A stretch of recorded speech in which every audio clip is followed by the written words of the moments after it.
Now we are ready to head for the Horn. Way, hey, roll and go. Our boots and our clothes, boys, are all in the pond. Timmy, rollicking, randy, dandy, oh. Heave a port and heave away. Way, hey. Hello YouTube. Naval Action, produced by Game Labs, was released in the summer of 2019, and a year and a half later the game has already gone through major updates. In this video, I'll be reviewing major changes to Naval Action that have occurred since launch, and also my predictions for what the future holds. At the end, if you think I've done a good job, don't forget to like and subscribe so that I can continue to grow this channel. It really helps out a lot. Without further ado, let's dive right in. The summer of 2019 was an exciting one for Naval Action enthusiasts. The game had already been in development for at least 4 years at that point, with many players sticking with the game all the way through from Sea Trials, one of the earliest released versions. Many people were very excited for the game to launch after such a long development phase. After launch, you'd easily see over 1,000 players online during prime time. Now, you'll be lucky to reach 700. Naval Action at its heart is an RVR and PvP based game, so of course there was a massive land grab with all these people taking control of various areas, and eventually we fell into the first server war, which resulted in the Russian nation becoming the predominant force on the server. The intricacies of this move and the eventual downfall of the Russian control of the server could make up a whole other video, which I would actually like to produce soon. Let's first talk about Conquest Changes. When the game was launched, RVR Conquest looked much different. At first, you needed to take missions to attack a capital port in a region you wanted to capture. Depending on the size of the ships you killed in that mission and how many you killed, you would get a certain percentage of hostility achieved on that capital port. You needed to get to 100% to set a port battle. Enemy players could join the opposing side, so if you were trying to set a port battle, you would need to sync the AI in that battle and also contend with the players that joined. If you lost anyone on your team, that would count negatively towards your total hostility you generated. Now, say you set that port battle and you ended up winning it. At that time, you could then attack the subsidiary or county ports associated with that capital. This meant that RVR was a little slower paced. There were fewer ports at risk because you knew if an enemy wanted to attack you, they would need to have a sizable force to attack your capital first, which usually could mean having 25 first rates in your fleet. Then around the 2019 winter holiday season, Game Labs changed the mechanics, so now there was a frontline system, so to say, where the 2 ports on the edge of your region would be the ones at risk of being attacked. No longer did an enemy need to attack the capital first. In fact, usually they would need to get through the subsidiary ports first before attacking the capital, depending on the geography. But Game Labs ran into a problem. Many players and factions complained that every time they went to attack an enemy port, they would be attacked along the way and screened out of their hostility or port battles, and they claimed this was unfair. The developers' response to this was to turn off RVR during the summer of 2020 and focus on rebuilding the RVR mechanics. What they did was reintroduce something they had tried during the testing phase called Conquest Flags. So now, in Naval Action, you still have the frontline system, but you no longer need to do multiple missions to set a port battle. You acquire these flags from ships in home defense fleets that you sink, and then, with these flags, you must enter a flag battle and survive for 15 minutes. If no enemy joins, the port battle is set. If someone does join on the enemy side, the person with the flag needs to survive the battle for 45 minutes. If they're sunk during that time, the port battle is not set. Game Labs also introduced the Port Battle Fleet Teleport item. For 50,000 doubloons, you can purchase a one-time use item that will teleport your entire fleet to the open world outside of the port battle. You'll have an invulnerability timer for a few minutes to allow your fleet to get into position, meaning that your fleet cannot be screened for a few minutes after you use the item. Then you can enter the port battle unopposed. This item, more so than the flag system, I think has drastically changed the game. Whether or not you agree with the result, there is no disputing this fact. For some nations, screening was their only weapon. Some nations in the game, particularly starting nations, have vast numbers of newer players that can be used in screening fleets to delay the enemy, but maybe they don't have an experienced port battle fleet. Now more than ever, the winner in RVR is based solely upon who can develop a solid core group of 15 players that can work together well and can run a port battle successfully. You can't depend on screening to save the day.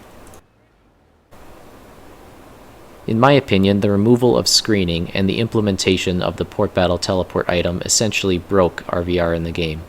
Now, fewer people can be useful in RVR scenarios, and it's up to a select few to determine the fate of a region. Not to mention that some of the most exciting and entertaining fights could be found in these screening battles. During the summer of 2020, we also had a major change inside the battle instances, which was the introduction of Wind Shadow.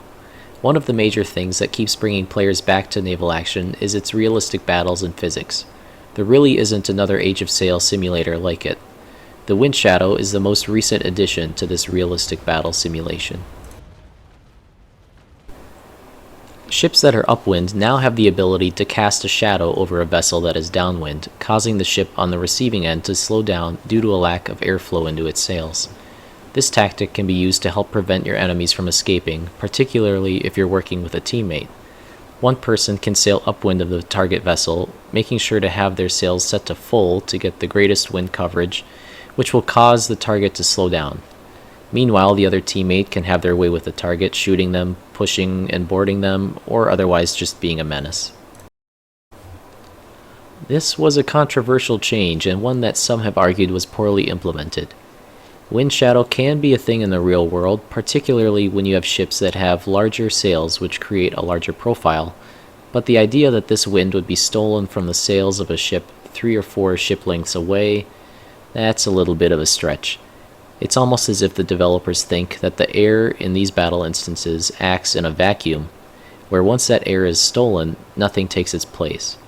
Of course, that's not realistic, and someone with a basic grasp of physics may scratch their head at this. My opinion is that this was another way for the developers to add a realistic feature to a game that has already been created as a realistic simulation, but that it was poorly implemented. Not to mention the fact that this was something that was not asked for by the community, and in fact, the community continued to complain about other aspects of the game. So this change was a little out of left field. In my mind, I would fix the broken parts of a game before adding more things to it. Game Labs has also implemented something they said they never would, which was DLC line ships. DLC content is something that is in virtually any online game, and we had it in Naval Action for about a year before the game was launched. The developers put out the Lorquin and the Hercules DLC in the summer of 2018, but those were small vessels. February 2020 saw the introduction of the Redoubtable DLC, the first line ship that you pay real-world money for. Many people saw this as a bad omen and criticized Game Labs for producing this, citing an old forum statement in which the developers said they would never introduce any first through third rate DLC. Then, in the summer of 2020, the DLC Victory was released, a first rate. Let me just say that the DLC ships in Naval Action are fairly well implemented. For the most part, these vessels can be overpowered by their craftable or normal ship counterparts, and they give newer players an ability to spawn a disposable ship once every 24 hours. The Redoubtable is one ship that is so overused that it's become a bit of a meme in some circles. This third-rate DLC is so versatile, can be outfit for so many different missions, that it has sort of cornered the market for cheap PvP ships. For $50 you can get a ship that has 700 crew, is fast enough to catch most frigates, yet also has a broadside weight capable of fighting most other line ships. Really, if I were to guess which DLC ship was the most used, it would probably be the Redoubtable. Oh, and you can get one every 24 hours once you buy it. I don't really have an opinion on the fact that Game Labs previously said they wouldn't produce these ships.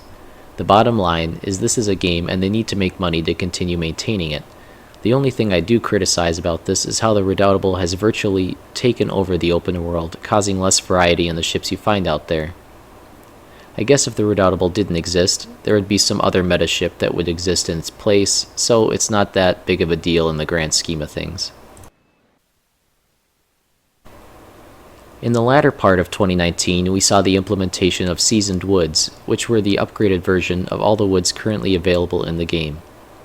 Basically, players would have the ability to collect seasoning permits to change their regular wood into seasoned wood for an astronomical price.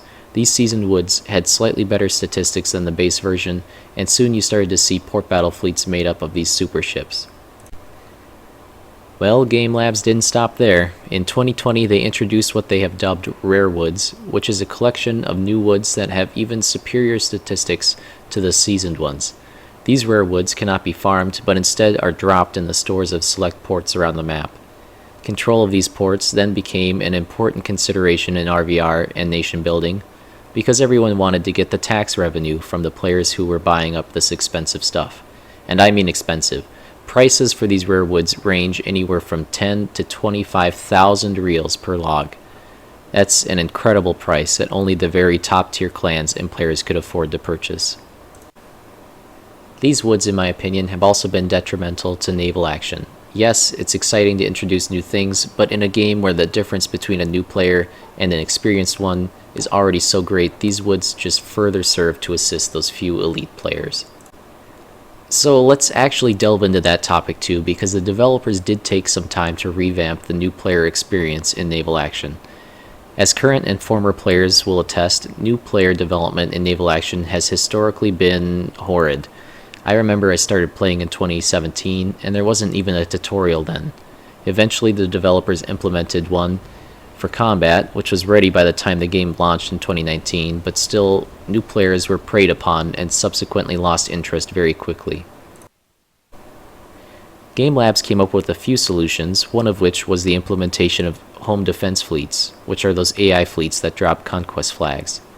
These HDFs are AI fleets that have incredible speed and attack enemy players that get too close to a nation's starting capital port. Gone are the days where enemy players could blockade your nation's home port. The developers also introduced a new starting mission that immediately places a new player in a large-scale fleet battle. The enemy AI is very passive towards the player, which allows the player to experiment with the game and the battle and really get a glimpse of what it's like in a large battle in Naval Action. These changes were intended to help new players, and I think the HDF has done far more for new players in this new starting mission. The developers still have a long way to go to make this game new player friendly.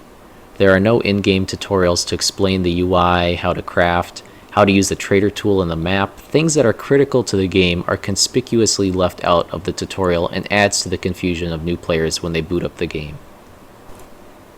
So at this point you may be asking yourself, okay, what brings me back to this game, or what's the point for new players to even have a hope of starting the game? Well, that's a fair question.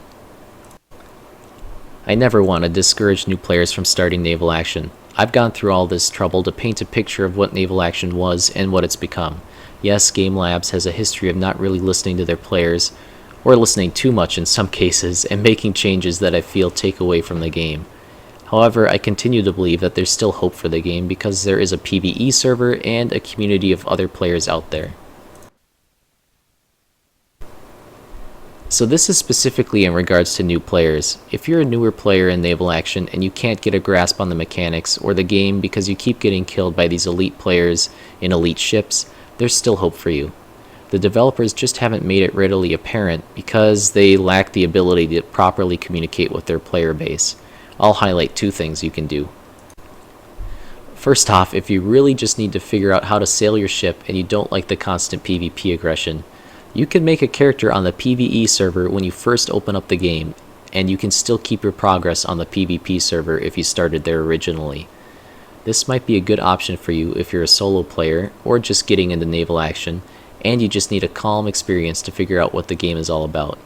Virtually all of the core mechanics are the same between the two servers, the only difference being that you cannot attack other players and RVR appears differently. The other option I have for you is fairly simple, and that's to join a clan. There are many clans out there in Naval Action that are filled with people willing to set aside their time to help new players. Joining their voice channels and having them explain various aspects about the game is vital to actually learning to play. I can't imagine where I would be if I never used voice communication in Naval Action. I probably would have quit a long time ago. And I guess that sort of brings me back to my next question, which is, what is the point? Why do I keep coming back to Naval Action? Well, it's simple. It's the community and the people. Once you've learned a bit about the game, and you've found a group of people that you can sail with, you start to form bonds with them, and you go on crazy adventures fighting other groups of people. There's great friendship and camaraderie that can be found in Naval Action, particularly when it comes to large group activities. I've played through multiple wars in Naval Action, and there's a group of friends that I've shared that experience with, so I get to sit back and say, remember when you did that crazy thing? Or maybe we plan the next fun raid together, or we even sail in a large trade convoy across the entire map, preparing for the next war campaign by building up your team and expanding your knowledge with a good group of friends. Yeah, that's pretty much what brings me back. In summary, it's been a wild ride for the last year and a half in Naval Action. We've had about 2 to 3 server wars, Game Labs has rebuilt the RVR system, released many new DLC packs, introduced new woods, and tinkered with the new player experience. 2021 is here, and it'll be interesting to see where the game goes this year. Game Labs has stated they will continue to support Naval Action while working on their next projects, so we can expect to see more DLC and additional content introduced sometime in the next few months.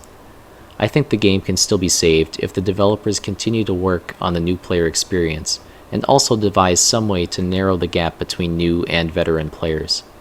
Really, this is one of the largest problems in the game, and I would like to see fixed if this game is ever to attract and maintain a new player base. I hope this video was informative and helped to provide some historical context to the changes that have occurred in Naval Action since it was released. If you enjoyed the video, please don't forget to like and subscribe for more content.